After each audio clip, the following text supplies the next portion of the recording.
against COVID-19 marks a historic moment in the battle against the pandemic. And it is Britain's approval of this vaccine that jumping ahead of the United States and Europe to become the West's first country to formally endorse a jab it said should reach the most vulnerable people early next week. World leaders, the top leadership of the UN and vaccine developers will address a two-day special session of the UN General Assembly on COVID-19 this week and discuss the pandemic's impact, as well as the multifaceted coordinated response required to address the greatest global health crisis in decades. This special session of the UN General Assembly in response to the coronavirus disease will take place tomorrow and the 4th of December at the UN headquarters. The head of the World Health Organization has said that Mexico is in bad shape with the pandemic and urged its leaders to be serious about the coronavirus and set examples for its citizens.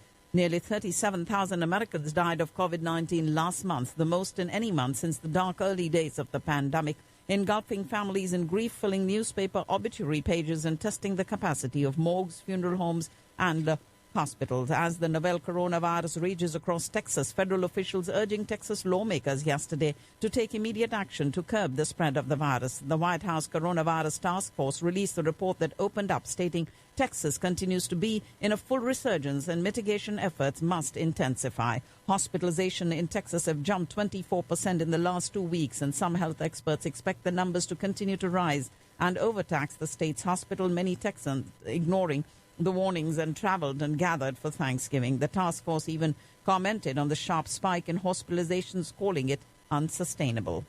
President-elect Joe Biden will meet with American workers and business owners hit by COVID-19 as he prepares to confront the pandemic that has taken a heavy human and economic toll when he takes office next month.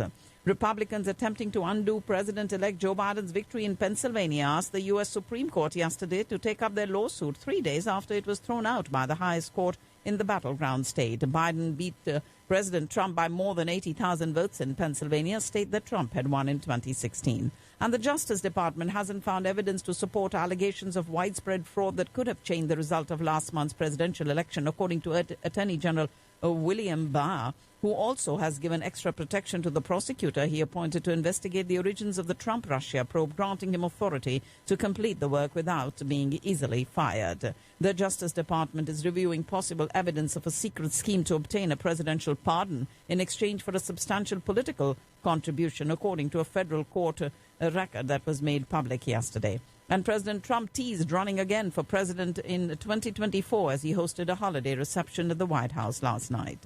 The captain of a scuba diving boat that caught fire and sank off the coast of California last year, killing 34 people who were trapped below deck, was indicted on federal manslaughter charges for one of the deadliest maritime disasters in recent U.S. history. And Boeing Company's 737 MAX today will make its first public demonstration flight with members of the media since being grounded over fatal crashes. As one of its biggest customers, American Airlines seeks to prove it is safe for passengers. The flight from the airline's base in Dallas to Tulsa, Oklahoma, comes weeks before the airline's first commercial flight on the 29th of December and is part of a PR effort by the plane maker and airlines to rehabilitate the jet's image following a record 20-month ban. Juan Guaido will still be Venezuela's legitimate head of state even if he loses his seat as head of the country's parliament on Sunday. Opposition leader Guaido is recognized by dozens of countries, including the United States. And the assassination of a senior Iranian nuclear scientist shocked Iran's leadership but will not derail the country's nuclear program, which has been steadily advancing despite President Trump's maximum pressure policy. Iran's President Hassan Rouhani today rejected a bill approved by Parliament that would have suspended UN inspections and boosted uranium enrichment, saying it was harmful to diplomatic efforts aimed at restoring the 2015 nuclear deal and easing U.S. sanctions. An Iranian commander, meanwhile, was reportedly killed in a drone strike on the Syria-Iraq border over the weekend, coming days after the assassination of an Iranian nuclear scientist outside Tehran that Iran has blamed on Israel. Israel's alternate Prime Minister Benny Gantz has said his party will vote for an opposition bill to dissolve parliament, a move that could force a fourth election in under 2 years. And the United Nations pleaded with Ethiopia to allow aid for long-standing refugee camps in northern Tigray region, where nearly 100,000 people from neighboring Eritrea are thought to have run out of food. At least 11 children, including a 1-month-old, were killed in Yemen in 2 separate attacks in the past 3 days.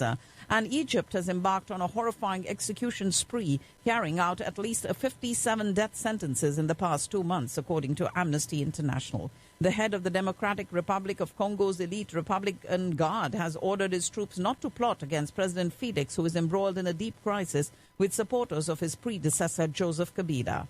And a search and rescue operation has been launched in the Eastern Aegean Sea after a dinghy carrying migrants either sank or overturned off the Greek island of Lesbos. A man was arrested after he drove a speeding car into a pedestrian area in the western German city of Trier, killing 5 people, including a 9-month-old, and the crash injured at least 14 others. Germany inched towards tougher lockdown measures today, with one regional premier promising a stricter course now that regions that had been spared the worst of the coronavirus pandemic are seeing case numbers surge. It'll take until 2022 to vaccinate the whole population of Germany. And Italy will launch a huge free coronavirus vaccination program early next year. The number of coronavirus cases recorded in Poland has passed 1 million this morning, and a second wave of the pandemic is proving more serious than the first.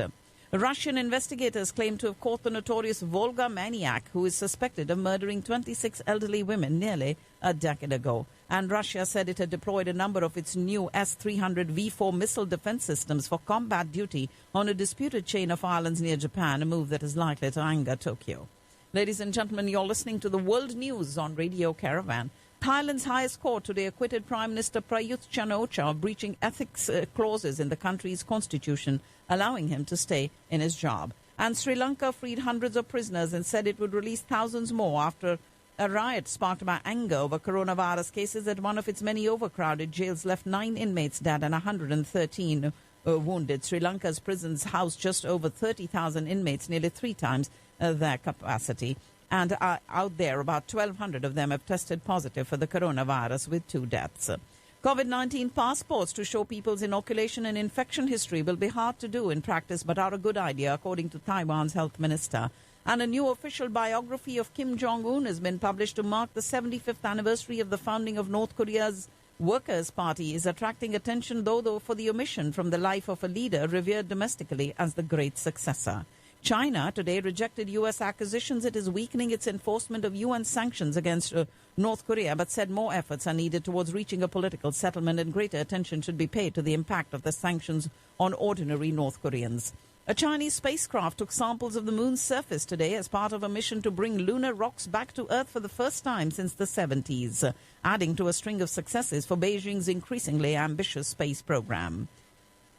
And more than 150 parliamentarians from 18 countries have called on Hong Kong leader Carrie Lam to intervene to ensure justice for 12 people, the youngest of who is 16. 3 of Hong Kong's most high-profile pro-democracy activists were jailed today for their role in an hours-long siege of the city's main police headquarters.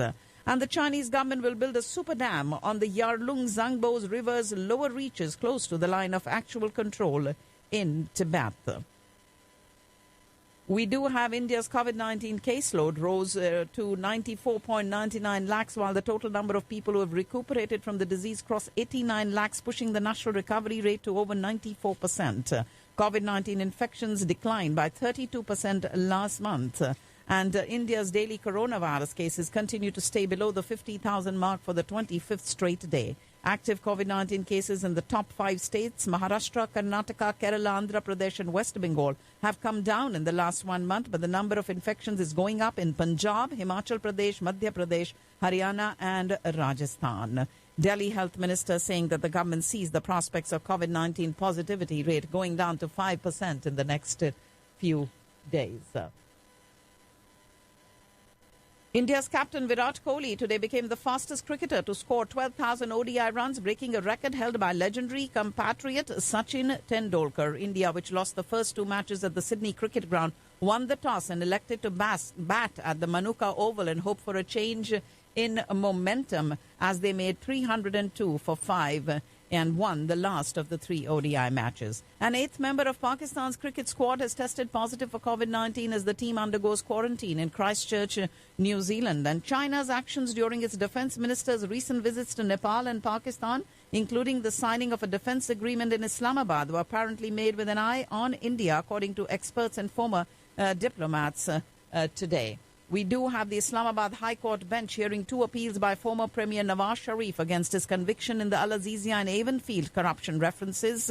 Said today that he would be declared a proclaimed offender. The court will issue a written order to this effect shortly today. And Prime Minister Imran Khan promised universal health coverage for the people of Gilgit-Baltistan. The coronavirus cases in Pakistan over 403,000 with 345,000 recovered and over 8,000 deaths. And that's all I have in the news for you today on the 2nd of December.